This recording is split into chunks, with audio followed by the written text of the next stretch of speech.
I do remember driving into the national park and seeing that first bull elephant kind of come through the brush. Obviously, it gave me goosebumps. It was a very emotional experience to finally see these animals that I've cared for so many years, to see it in its natural environment. It was overwhelming. Having the love for these African animals that I do, particularly elephants, having the ability through the Memphis Zoo to apply for a CAN grant to supply not only Elephants for Africa with necessary resources that they need to conduct their work, but also allow me the opportunity to go. You know, it's kind of a once-in-a-lifetime thing for me. And I can still, after 9 years, I can still hear the rustling of the elephants in the bush. I can still hear the hippos down at the river. And I will always hold those memories in my heart forever.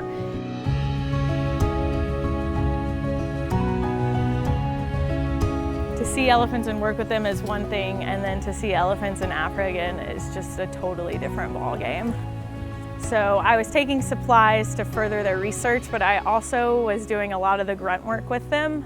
We were moving all their supplies across, cleaning everything that got moved because there is sand in everything. And I was able to also help them with several of their, they call them Ellie Fun, essentially workshops with the children in villages and the surrounding areas to help them just further cohabitation safely with all the animals that are natural to their environments.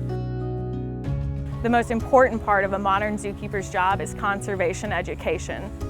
Being able to further my understanding of how African elephants impact their environments where they naturally come from, it was an unforgettable experience.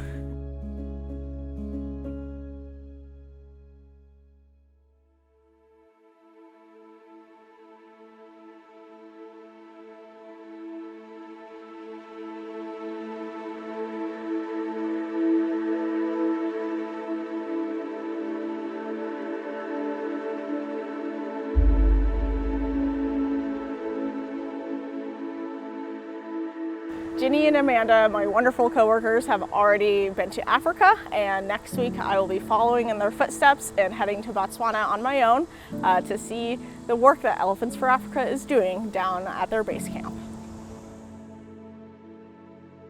So in this project, they're going to be tracking these male African elephants, and it's going to give them a better understanding of where they're traveling throughout the year.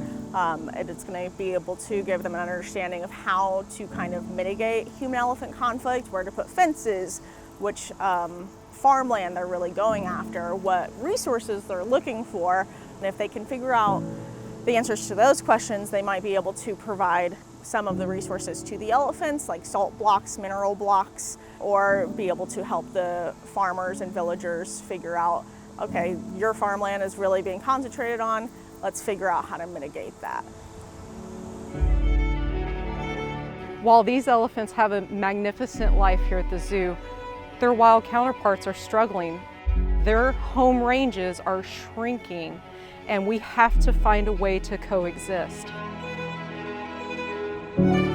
We have to do our part, and that's us educating the public, that is us providing financial assistance for organizations like Elephants for Africa, who are on the ground in these range countries 24/7 to complete the necessary work they need to do to make this coexistence happen.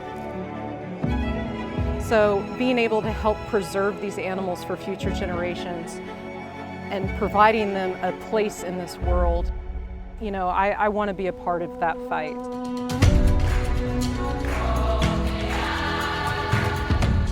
So that's why I am so thankful that Memphis Zoo guests come here and continue to support our zoo and go to the events the zoo is able to put on, like Art for Elephants, that directly benefits and supports Elephants for Africa and the keepers here to continue our conservation education. So when I think back on my time I had in Botswana, you know, it's obviously with very fond memories. And I will always hold those memories in my heart forever. And being able to share that experience with the people that I interact with here at the Memphis Zoo, I hope that I can impart on them just a little bit of that love for these animals. So maybe they can gain a greater appreciation for them too, so we can ensure they have a place in the future of this earth.